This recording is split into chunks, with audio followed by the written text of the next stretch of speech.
नाज़रीन, मेरापुर में सकाफ़ती ॾियारो भरपूर नमूने सां मल्हायो वियो। मेरान टीवी तरफ़ां सकाफ़ती ॾियारे जे मौक़े ते प्रोग्राम मुनक़िद कयो वियो। उन हवाले सां ॾिसूं था मोहम्मद असलम जी ही रिपोर्ट। पूरे सिंध या मोरापुर में भी मेरान टीवी तरफ़ां सकाफ़ती प्रोग्राम रखियो आहे। सिंध जा बेट ऐं सिंध जी ज़मीन जे उनवान सां अचो त हिते जेके दोस्त आया आहिनि उन्हनि खां व्यूज़ वठंदासीं। तमाम दोस्तन के सिंध जे सकाफ़त जो ॾियारो मुबारक हुजे ऐं जशो जे मेरान टेलीविज़न वारनि खे जिन्हनि एॾो प्रोग्राम ज़बरदस्त प्रोग्राम कयो आहे ऐं सिंध जे सकाफ़त खे उजागर कयो आहे।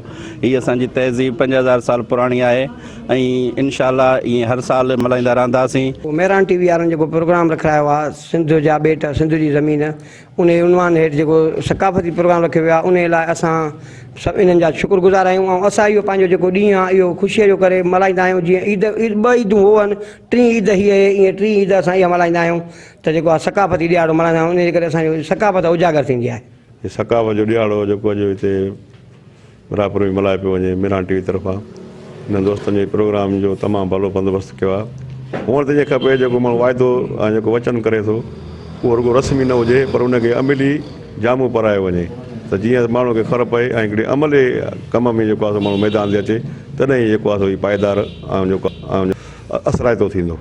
सिंध सकाफ़त आहे, सिंध सिंधियुनि जी आहे।